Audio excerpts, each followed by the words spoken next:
On this edition of Lexington Now, Lexington's New Year's Eve party, Gobble grease toss, and Food for Fines has a new name.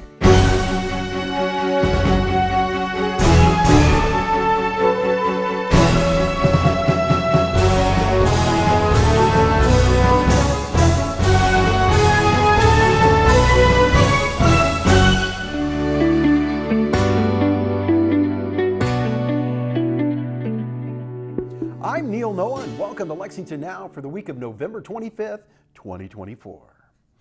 250 Lex celebration will waste no time in kicking off.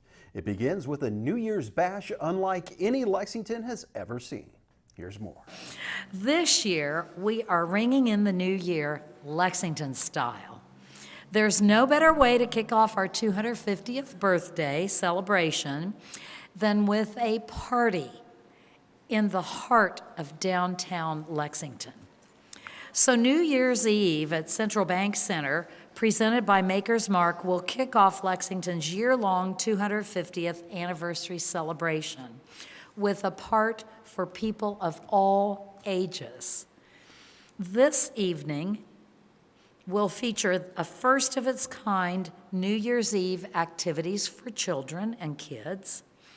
Activities include inflatables basketball on the historic UK men's basketball court, programming from the Lexington Children's Museum, and a performance from Empower Rhythm, Lexington's youth-centered African drumming ensemble. The event for young people will start at 5 p.m. and continue until 8 p.m. in the main exhibition halls on the second floor of Central Bank Center. Now, beginning at 9 p.m., the party begins outside on the Vine Street concourse of Central Bank Center. Live music by our own T.D. Young and Honeychild will be at the center of the celebration. On-site food trucks, outdoor bars, and a special countdown to midnight will make for a festive experience for all. You won't have to sit at home and watch the ball drop. You can come right downtown. So we're very proud of our city's venue, from UK basketball games to concerts, international conventions that use the facility, and now we get to add the 250 Lex New Year's Eve bash to that list. As the mayor said, 250 Lex Committee wanted all ages to be able to party. So we have the Family Fun event in the convention center. It'll run from 5 to 8. Lots of fun family activities, and we'll also celebrate at midnight with them, just the midnight of one of our sister cities in the United Kingdom. So technically 7 p.m. Eastern, our time. Then at 9 p.m., we'll move the party outside of Rupp Arena to the entrance on Vine Street. We'll have music, as was stated. We'll have food and beverage options, and then a countdown with confetti will await us for midnight Eastern to kick off 2025, the 250th year of Lexington, Kentucky. What we hope will obviously be a year of health and happiness for all of us. By the way, Central Bank Center will have warm restrooms and hot chocolate, so you don't have to worry about the weather outside on New Year's Eve.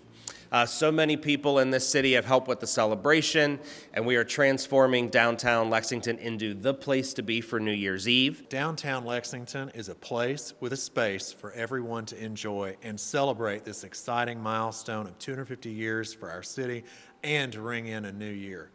From free live music provided by the 250 Lex Commission to the variety of offerings at our downtown 75-plus restaurants and bars, planning your evening in downtown Lexington is guaranteed not to disappoint.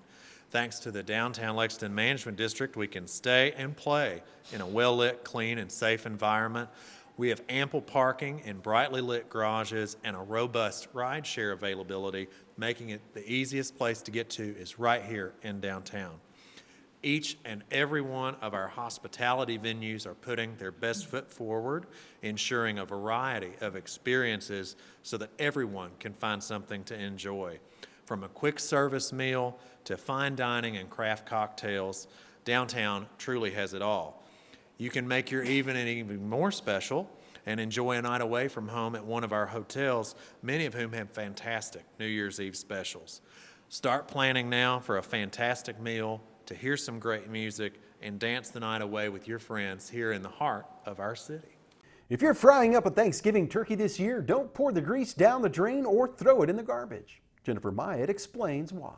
If you are frying a turkey this Thanksgiving, you might have leftover cooking oil that you're not sure what to do with, and we have a place for it at the Gobble Grease Toss.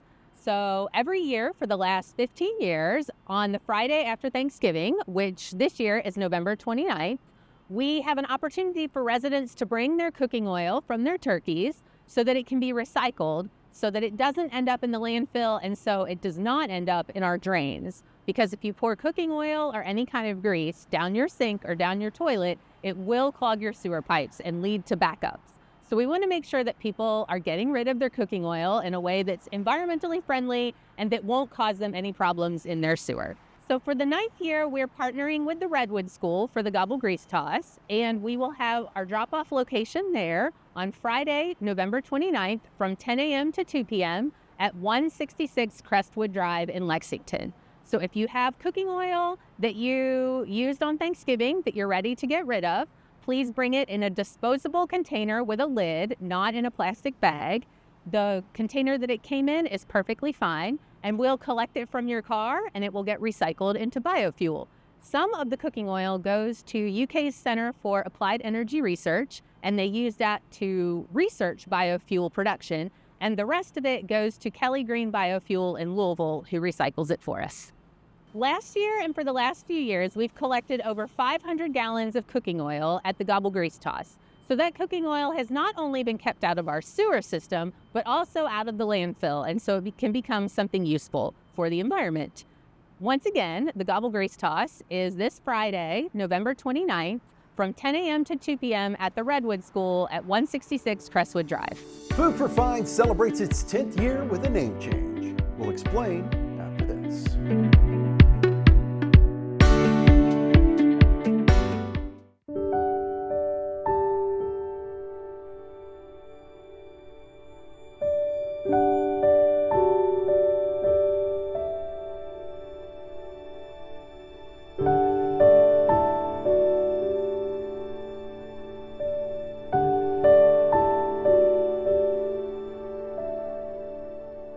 Hello everyone, I'm Tiffany Brown, Equity and Implementation Officer in the Mayor's Office and Chair of the A Sense of Place Committee.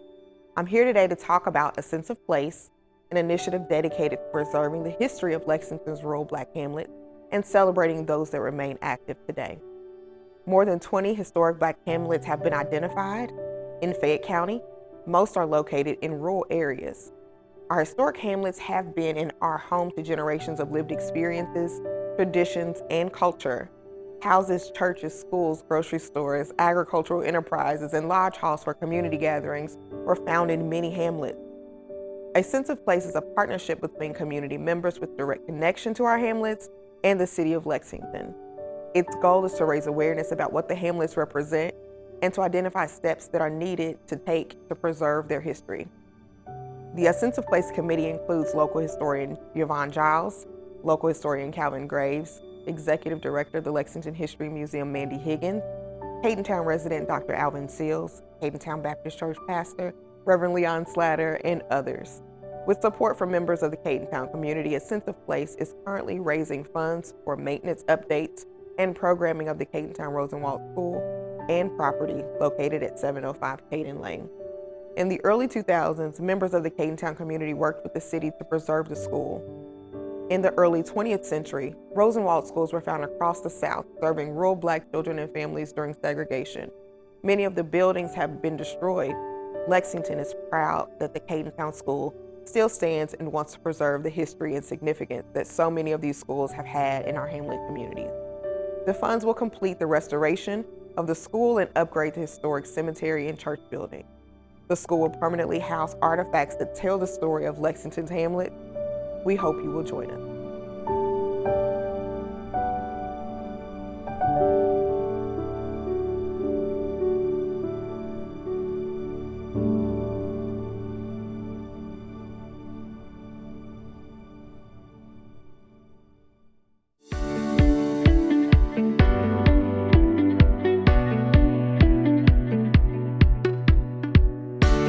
Welcome back to Lexington Now. Food for Fines has been helping those less fortunate provide meals during the holidays for the past decade. For its 10th year, the program is celebrating with a new name, Connect for Community. So this is the time of year where Lex Park manages what used to be known as Food for Fines. It's now Connect for Community. It's a program that runs about 3 weeks during the holiday season, where if you have an outstanding citation, you can make a contribution. In the past, it was cans of food. You'd have to bring cans of food to our office. So we modernized it, and all you have to do now is go on our website, and it will say Connect for Community, and you can choose from one of 6 organizations, and any contribution you make, we will double that. So if you have a $25 citation, you can make a $12.50 donation to one of 6 organizations right there on our website, and it'll be worth $25 to clear a citation. We originated the idea. There was an individual in our office, one of our office managers, who came up with the idea, and it was, and that's where it came from, yes. So we're very grateful to that individual for the idea, and it has been duplicated or replicated by other organizations throughout the country. I will tell you that over the course of the last 10 years, we have we've collected over 37,000 pounds of food. So it's a very robust program. I'll just say it's a very robust program, very active, yes. People start calling in August to understand if we're still going to do the program. We believe we're the first now to modernize it. We have modernized it. UK is doing food. We've modernized it, as you can see on the website. It was 9 years, so this is our 10th year. We're celebrating 10 years of the overall program. Food for Fines was 9 years, and this is our 10th year. So we kicked it off on our 10th year. The name changed for 2 reasons, right? It's not just concentrated on God's Pantry, it's 6 organizations, but it's also changed because the spirit of the program is to connect to our community. We want to help facilitate people to connect to our community. So it started because we expanded the program, but we wanted to bring forward the spirit of the program. We started with our staff, asking them their thoughts. We have a lot of staff members who have causes or wants or awareness. So that's what started the main list. And then once we got that started, so it's really from our staff, we went to Bluegrass Community Foundation, and they helped us make sure that we were touching what they consider to be the most needs in our community. So I want to mention that the 6 organizations which you can donate to, we are each week taking one of those organizations, and we do a profile of them on our webpage and our social media. So it's a great way for people to better understand that organization. So we're really pleased with how comprehensive the program is. We wanted to be broad-based because we wanted our clients to connect with the causes that they could relate to best. Please, if anyone has a citation, please go on our website, lexpark.org, and it's very simple to do. An artwork was unveiled in the Distillery District this past week. We were there for the ceremony. We should celebrate art whenever we have the chance. And I'm excited that we are here today to really celebrate the final resting home of this piece of art.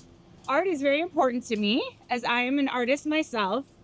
And public art is wonderful because it is something to be shared with everyone. As I am working to have more original art displayed in bus shelters, I am also happy to be able to add some original art to the Town Branch Trail in the Distillery District. This particular piece sitting before us was made in 2020 and was placed on the corner of Rosemont Garden and Southland Drive for a project with LexArts. That location used to be located in the 11th district before redistricting. I would often drive by it and admire it. I grew to love the piece, and I like how it captured both blues music and the feeling of blues that we had in 2020. One day I was at an arts festival in the Distillery District right across the street when I ran into Kipto, and I asked him about the statue and where it was because it had been moved from its temporary location. When he told me it was for sale, I knew I wanted to try to find a permanent home for it. The LFUCG Council Capital Funds made this final location as its home in a city's easement possible. The artist Kipto is originally from Nairobi, Kenya, but has been in Lexington for over 10 years. He got his first commissioned work from the city back in 2015 for the Breeders' Cup. And you have seen his work all around town, from places like the Henry Clay Estate, Woodland Park, Horse Mania, the Met, the Lyric, and Global Lex, just to name a few. His work is often made out of reclaimed wood, and he has captured Lexington's heart through hand sculptures, equine-themed sculptures, human figures, and much, much more. About the feast, really, it's that moment in our time, really, that I'm able to look back and see and say, you know, there was a moment in our time that was it was controversial. It was tricky, maneuvering every moment, every time you're going somewhere. You know, there was all these restrictions. The making of the 2020 Blues really was that explaining the experiences of what we were going through that time. And when the project came in and it was going to also another music district on Southland Drive, I just thought about, you know, what kind of music? What kind of music are these artists or musicians, what kind of music are they going to be making, you know? And what's going to be resonating to all of us as, you know, just the viewers and the listeners. And to me, that was a point of trying to explain that and capture that moment. I really want to thank Councilmember Reynolds for taking the initiative to find a permanent home. LexArts, you know, had presented it to the community in Southland. And now, you know, this is really a perfect setting with the growing culture and music scene along Manchester to have his work represented here. So thanks so much to Kitu and for the work that he does, and to Councilmember Reynolds for making this happen. And now, you know, for it to have a permanent home, we'll all get to enjoy it. It'll be added to our public arts map, which is online. And so we're excited to be able to do that, a GIS map where you can see images of the work and locations, learn about the artist, and that sort of thing. I wanted to let everyone know that there will be a really nice plaque attached to the base of the piece. It's just, in order to get it done, it's going to take several months. So we were not able to get it for today, but it will be there. And I think that will pay tribute nicely to the artist and the work. I also think this location is perfect on the trail, because driving by or walking or biking on the trail, you will see the statue.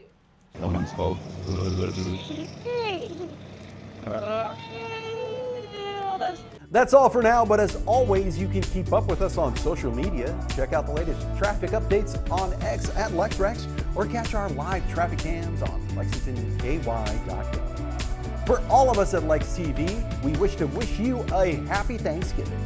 I'm Neil Noah.